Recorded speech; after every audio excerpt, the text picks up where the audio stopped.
So this is Fudd.wmv, and it's pretty lame to say the least. If you're going to make a Looney Tunes creepypasta, at the very least, make it so that it's coherent as possible and somehow connects to the Looney Tunes franchise. This is trying to be like Suicide Mouse and Squidward Suicide, but with no reasoning behind the bloodshed. I don't care how much you add screams and blood, it doesn't make your story scarier, just cheesier. Unless I do it, of course, in which case it's pretty awesome. Now if you excuse me, I'm gonna take my thing of vampire blood and make some bloody masterpieces.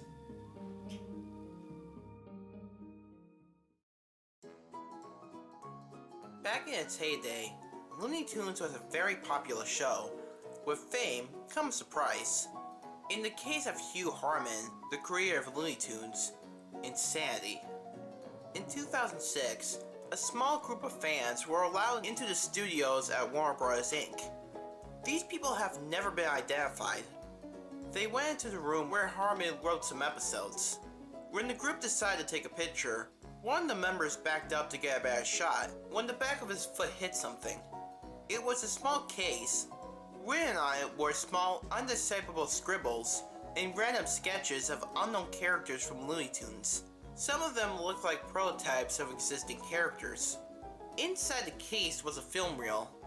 They picked it up, reading a label on the reel. It said Hugh Fudd. They assumed it was a test reel created by Mr. Harman himself. They were excited, and quickly went over to the reel projector that had already been set up beforehand.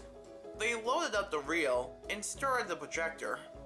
This was not a vintage projector, rather a modern one that scanned the reel and then displayed it. Employees set it up for the group, knowing they would want to see some old cartoons. They proceeded to watch. The following information was collected when the video was analyzed. It started out to be nothing but static, as if the reel itself was interfering with the projector. Then came up a picture of Elmer Fudd blankly staring at the screen. The music was, well, not even music. It was one continuous note with varying pitches. Elmer's eyes were bulging and more realistic than what is usually seen in these cartoons. His hat, however, was a different story. It was poorly drawn, and the colors seemed to be scribbled on. The brown color from his hat overlapped his face a bit. The video got progressively more shaky. This went on for about 30 seconds. Elmer's face quickly overtook the screen. His eyes dark red and white pupils. The static got worse than it ever was. You could barely decipher what was happening. All that could be heard was a grown man repeatedly screaming, as if being tortured. This went on for about 30 more seconds. Then as the screen faded out, an image popped onto the screen. It was Bugs Bunny, ribcage exposed, and eyes widened out. He was screaming, hands covered with blood. The noise I heard was screaming, and it sounded as if someone put a microphone right up to the screamer's mouth. The screaming was constantly cut off, and when he screamed, the static got worse. One could hear the faint sounds of the blood-curdling screams of an infant. The screen went black. After 2 seconds, a video clip of an unknown episode reversed. It was too disoriented to see what it was. After the clip ended, a face with red eyes and red teeth appeared on the screen, accompanied by faint screaming. This concluded the video. Eyewitness accounts say that the group had run out screaming. One of them jumped out a window, while 2 others slid their necks with the broken glass. The last ran out, never to be seen again until 2007, when he robbed the studios and took the video with him. This could explain why it was uploaded onto YouTube. The question is, why it took him until 2011 to upload it.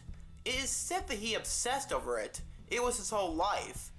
But after the robbery, he was never heard from again.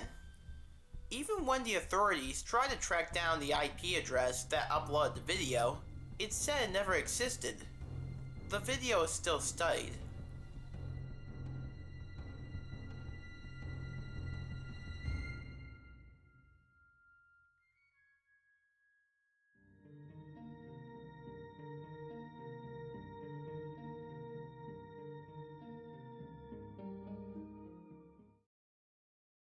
Unless I do it, of course, in which case it's pretty awesome. Now, if you excuse me, I'm gonna take my thing of vampire blood and make some bloody masterpieces. Vampire blood. Get it at Goodwill for $6. Pretty much. $5.99 is not a bad deal for